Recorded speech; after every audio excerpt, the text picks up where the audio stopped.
been around and know what I'm saying. So it's not a fan base, me. You know, look at club. You know what I mean? You either with it or you're not with it. Big up the doers, yeah? Here's to the story. So, I've really thought about this for quite some time.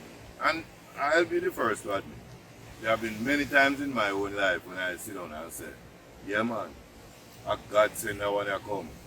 Yeah man, I'm the greatest woman this ever may ever have in a life. And oh yes, yeah. But may I have to ask a serious question. When you say, I found my soulmate, we imagine that that's the person who, more than anybody else, is supposed to be your soulmate. Something like that. Right. I don't know what your definition is of your soulmate. But it led me to ask a very serious question. How much soulmate you can have? I'm only asking because, honestly speaking, I would have thought that if you find your soulmate, then after that person is no longer with you, you know, when you break up and all of that, that anybody else who come after that wouldn't necessarily be your soulmate. That's just my honest opinion. Because I figure this is not the love of your life. Because hey, if we now be honest, different stages of your life, you can have different loves of your life. You know, when you're in high school, you have the love of your life. Then you got to your 20s, you got the love of your life, and so on and so forth. And of course, we only hope that you married the love of your life. Different stages, different love, different kind of life. But when you say, this person is my person, my soulmate, am I to believe that if you guys break up, that somebody else can come along and then become the next soulmate?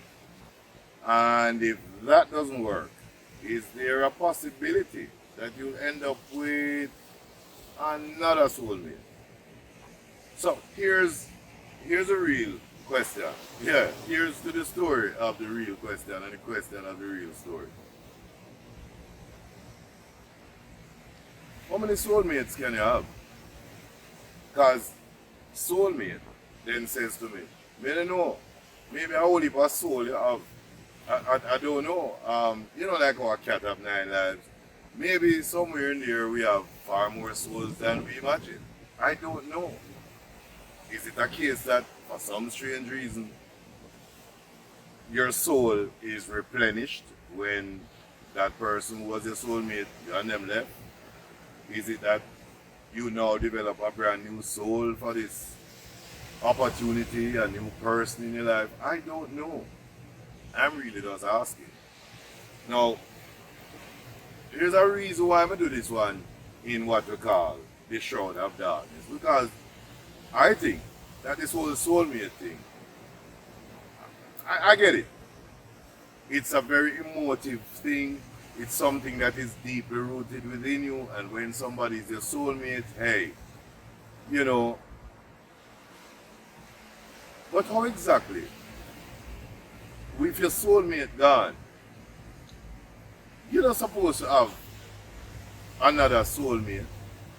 I'm just thinking, the next person can be an absolute love of your life or something, but maybe it's a Christian thing. Maybe it's a church argument may I try to join. I don't know. Maybe the word soul that get me out, you know. Maybe. I don't know. Because I'm still stuck at the part that says, soulmate, you're really supposed to have one. Because anytime you mock up that person who's supposed to be a soulmate, we imagine that this is a person at the beginning of the soulmate to the end of life itself. So when somebody else come along and they become the soulmate, be a joke. I had a friend who shall remain nameless. Hey, for good reason. The first time he got married, he married his soulmate. But then he remarried 7 years after. And I just found it hilarious that emceeing his wedding again. This was, of course, his second soulmate. And we all found it funny. And his best man made sure to point out that here what happened now. He had married his mate in his first marriage, and now he's married his soulmate. I kid you not. Almost the very same people who were at his first wedding were at his second. I don't think anybody really cared, but I really had to say to him, in all good conscience, may I beg you, don't get married a third time. Because, you know, if you get married a third time, I don't know, you have to go call her your third mate. I don't know. So, people, just sit with me. I'm not judging anybody. I just really want to know how much soul you have, or how much soulmate you can have.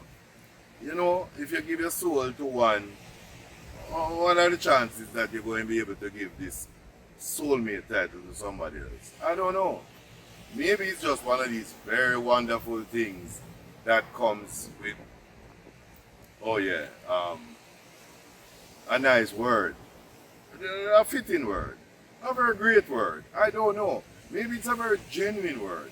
I cannot be the person to tell you if you have decided that you've had more than one soulmate in this life. Suffice it to say, your choice, your soul, your mate. Hey, and hey, that's all I want to know. I'm just here drinking my duas, telling this story. That's Rodney's story. Save your soul.